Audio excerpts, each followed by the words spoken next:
Today, we're diving into the final part of our 5-part series, The 1% Difference. And we've explored the power of small habits, creating and designing habits, the art of consistency, and the importance of mindset.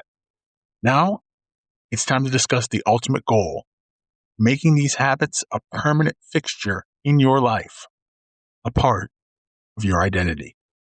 So let's get started. Welcome to the Catalyst Podcast. My name is Jason. You can find Catalyst at Facebook, YouTube, Instagram, Threads, and TikTok. You can listen to the podcast on Amazon, Apple, Spotify, iHeart, and Podbean. The Catalyst has the power to create change, and we hope that's what this podcast will do. Now, if you'd like to be a part of this podcast as a guest or a contributor, you can email us at catalystmotivationpodcast@gmail.com. That's catalystmotivationpodcast@gmail.com.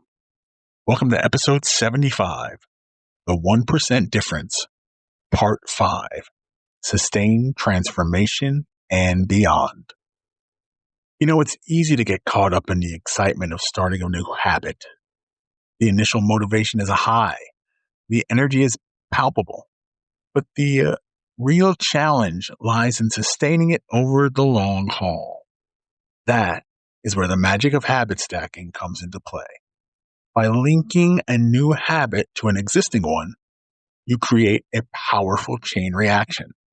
For instance, if you wanted to start meditating, you might meditate right after you brush your teeth in the morning. Reminder here, habits are not just actions. They're a reflection of your identity. When you constantly practice a habit, it becomes part of who you are. You're not just someone who does yoga. You are a yogi. If you're trying to become a runner, you could start by identifying as a runner. This simple shift in mindset can make it easier to stick to your running routine, even on those days when you don't feel like it. You're not just running for fun. You're running to fulfill your identity as a runner. Or think about it like this. If you're trying to become a more mindful person, you can start by practicing mindful meditation daily. Over time, mindfulness will become a part of your identity. You'll become more mindful in all aspects of your life, from your interactions with others to your own decision making. By aligning your habits with your identity, you can create lasting change and achieve your goals. Sharing your journey isn't just about helping others. It's a powerful way to reinforce your own commitment. When you articulate your experiences, you're forced to examine them from a different angle, deepening your understanding. Plus, sharing your successes and failures can inspire others to embark on their own journeys of self-improvement. So here's 4 ways you can inspire others. Here's the first one. Share your story. Whether it's through blogging or vlogging or simply having a conversation with friends and family, sharing your personal experiences can motivate others. If you've overcome a significant challenge like addiction or depression, sharing your story can help others who are struggling, just like I hope this podcast will do for you. Offer advice and support. Be a mentor, a coach, or simply a listening ear. Your insights and encouragement can make a significant difference in someone's life. If you're a fitness enthusiast, you can offer support to friends and family who are trying to get in shape. Okay, the next one, create a supportive community. Build a community where people can connect, share their experiences, and motivate each other. You can start a support group, social media group, or a blog. And finally, lead by example. Your actions speak louder than words. By living a life of purpose and intention, you inspire others to do the same. For example, if you're passionate about sustainability, you could start a composting reduce your carbon footprint, or volunteer for environmental organizations. Remember, every positive action, no matter how small, can create a ripple effect. I've learned that we all share a common human experience, and that by supporting each other, we can achieve extraordinary things. For this journey of self-improvement is never truly over. It's a lifelong pursuit. It's about embracing challenges, learning from setbacks, and striving to become the best version of yourself.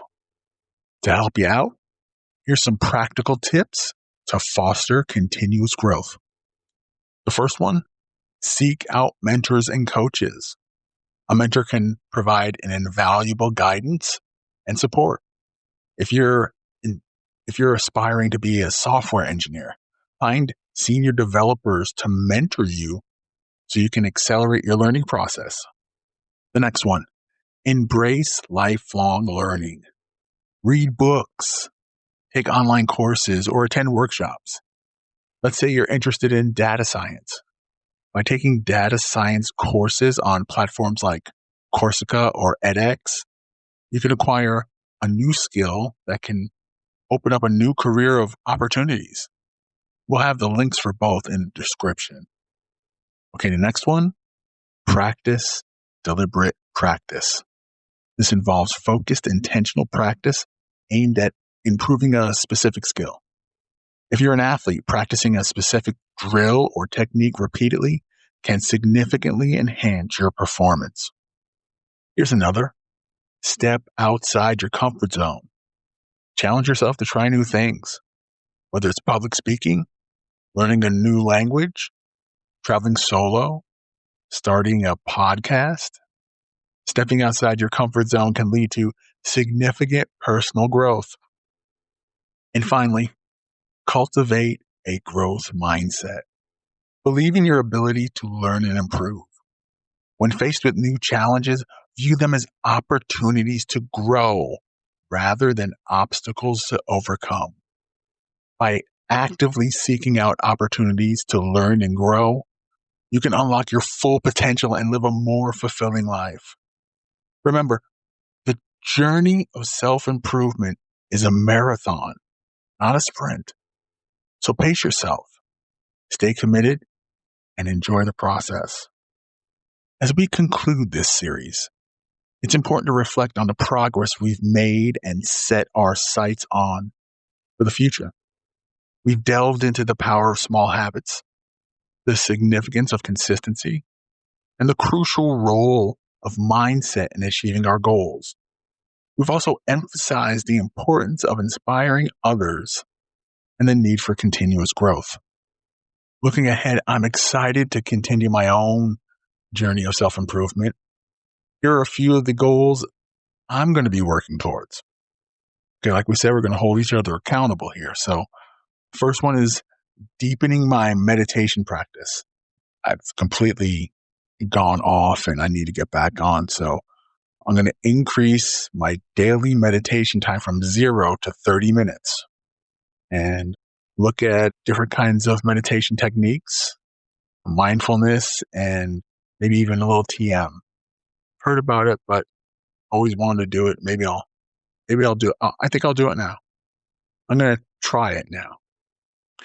The next one is learning a new language. I've always wanted to, but I've never taken it up. So the first one I'm going to tackle is Spanish. I'm going to start, basic vocabulary and grammar using an app like Duolingo or Memrise. I'll have the links for both in the description. But yeah, I think I'm going to use either one of those. Give it a try to help me get on that path and be consistent with it. The next one is volunteering in my community. Maybe an animal shelter or looking at like food banks, things like that in the community. I used to do that every Thanksgiving. I would go and help make dinners at the food kitchen, and then with the church, I was doing it at one point. I think I need to get back to that. So those are my goals. Now, I encourage you to set your own goals, big or small. Remember, every step you take, no matter how small, brings you closer to your dreams. By consistently practicing good habits, seeking out new challenges, and inspiring others, we can all create a brighter future for ourselves and those around us. Okay, it's the time for the actionable takeaway. First, let's recap some of the key takeaways we've had. First one, small habits, big impacts. Tiny, consistent changes can lead to significant transformations. Next one is the power of habit stacking, combining new habits with existing routines to make them easier to stick to. The next is the role of identity. When you identify someone who embodies a particular habit, it becomes easier to maintain. The next one is the importance of community. Surrounding yourself with supportive people can help you stay motivated and accountable. Finally, continuous growth. Keep learning, keep growing, and keep pushing your limits. And now, here's your takeaway. To solidify your commitment to continuous growth, identify one habit you want to make a permanent part of your life. Here's an example. Let's say you want to improve your mental health. You could choose a daily habit like meditation or journaling. Next, we want to create a habit stack to make it easier to stick to. Example, so if you choose meditation, you could stack it with your morning coffee routine. Every morning, after you make coffee, you meditate for 10 minutes. Then we can move on to sharing your progress with your friends or online community. For example, you could join a meditation group on social media or find a meditation buddy to share your experiences with. Then you move on to setting new goals for the next 30 days. So after 30 days of meditation, again, with the example, you could set a goal to increase your meditation time to 20 minutes a day. And then finally, commit to lifelong learning. That would be taking online courses, reading books, or attending workshops to learn new skills and knowledge. Reminder, folks, the journey of self-improvement is a marathon, not a sprint. By taking small steps each day, you can achieve extraordinary things. Let us know how you're doing. Let's be accountable to each other. Be sure to like and subscribe. And don't forget to follow us on social media for more motivational content. Folks, that's it. Thank you so much for being a part of this journey through the 1% difference. We'll have more content like this in the future, so stay tuned. This has been the Catalyst Podcast, and my name is Jason. You can find Catalyst at Facebook, YouTube, Instagram, Threads, and TikTok. You can listen to the podcast on Amazon, Apple, Spotify, iHeart, and Podbean. The Catalyst has the power to create change, and we hope that's what this podcast will do. If you'd like to be a part of this podcast as a guest or a contributor, you can email us at catalystmotivationpodcast@gmail.com. Thank you so much for listening to our series, The 1% Difference. We'll see you next time for episode 76. Go be great.